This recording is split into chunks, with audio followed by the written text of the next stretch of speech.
Saya datang dari luar kota, Ustaz. Saya ingin bertanya. Saya ingin menceraikan istri saya. Tapi istri saya tidak mau.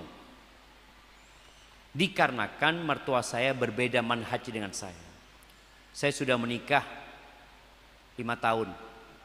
Dan saya tidak punya ketenangan. Dan semakin lalai dan kadang mertua ikut campur tentang rumah tangga kita.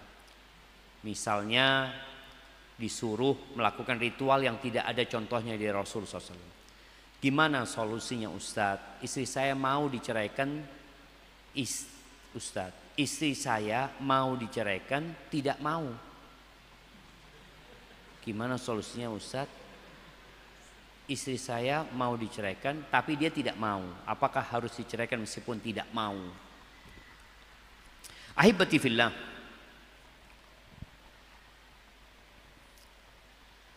Tidak semua yang kita inginkan itu terjadi.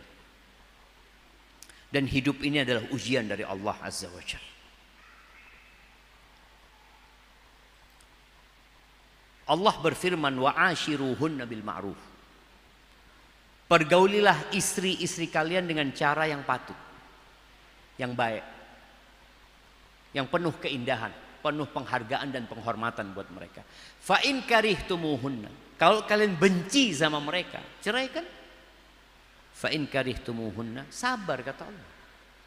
Kok nggak suka sama istrimu? Ini bukan nggak suka sama istrinya, nggak suka sama mertuanya. Fa in karihtumuhunna fa asa an takrahu syai'an wa yaj'alallahu fihi khairan katsira.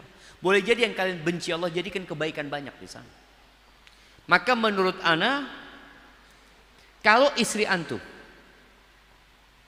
taat sama antum, menghormati dan menghargai antum, dan istri antum tahu bahwa yang wajib dipatuhi adalah suami daripada orang tua, maka lanjutkan pernikahan. Anda nggak tahu kenapa orang tua bisa intervensi. Boleh jadi tinggalnya kumpul sama mertua, maka pindahlah. Kecuali ada syarat. Kalau ketika antum menikahi istri antum, mertua mensyaratkan boleh nikah sama putri ana, tapi syaratnya nggak boleh dikeluarkan dari rumah, maka syarat itu harus dipenuhi. Maka nasihat ana, kalau istri antum mau menerima antum, mau belajar, ya udah, nggak usah diceraikan, tapi solusinya mungkin tadi pindah rumah dan ajak istri antum untuk mentaati dia, bukan mentaati ibunya. Ibu itu memang yang pertama, ibumu baru ayah. Tapi ketika seorang wanita menikah, maka yang pertama siapa? Suaminya. Innama huwa jannatuki aw naruki, kata Nabi SAW, suamimu itu surgamu atau nerakamu. Ustadz, ana insya Allah mau menikahkan putri pertama ana. Tahapan-tahapan apa saja yang perlu dilakukan sebelum menikah? Bolehkah memberi foto ana kepada seorang pria yang belum dikenal sama sekali? Mohon nasihatnya Ustadz, syukron. Jangan.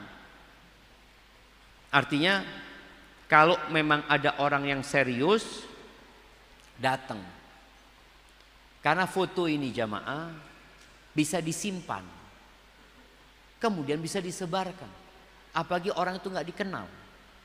Jadi kalau tahapan orang tua ini mengenalkan putrinya dengan orang soleh, datang ke orang, kalau mereka ustadz kalau ada muridnya umpamanya yang mau nikah, umpamanya anak punya anak, itu mungkin salah satu yang harus dilakukan orang tua. Jadi jangan menunggu. Umar bin Khattab radhiyallahu anhu itu menawarkan putrinya, padahal putrinya janda, ditawarkan datang ke Abu Bakar. Subhanallah jemaah. Umurnya Abu Bakar sama Umar lebih tua siapa? Abu Bakar. Tapi Umar menawarkan putrinya kepada orang yang lebih tua daripada Umar. Kenapa? Yang dibutuhkan oleh wanita ini laki-laki yang sudah matang, laki-laki yang bertanggung jawab. Kalau bicara ganteng, siapa yang menikmati kegantengannya?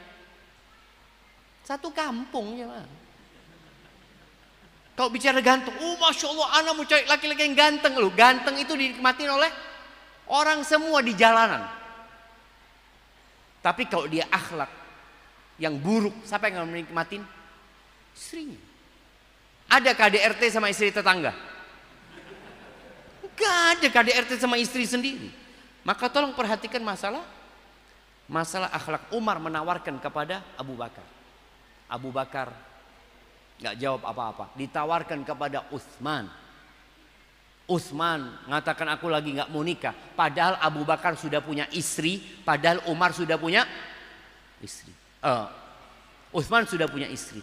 Sekarang kalau ada orang nawarkan putrinya kepada orang yang sudah punya istri, apa kata orang? Na'udzubillah, mau ngerusak rumah tangga orang.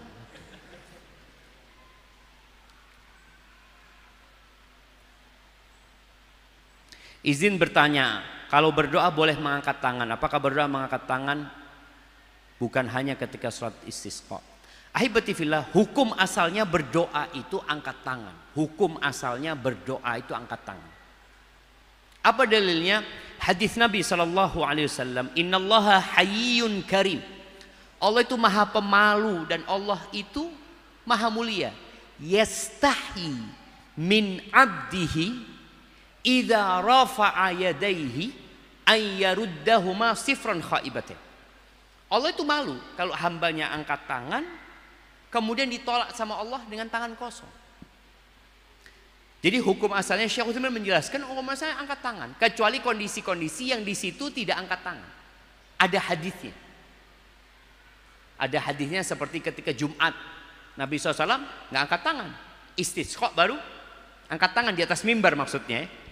Ketika Jumatan beliau cuma mengisyaratkan dengan jari telunjuknya.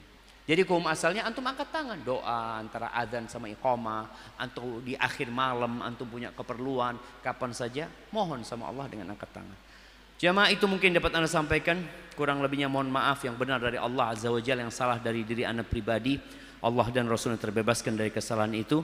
Subhanakallahumma bihamdika asyhadu an la ilaha illa anta astaghfiruka wa atubu ilaik. Wassalamualaikum warahmatullahi wabarakatuh.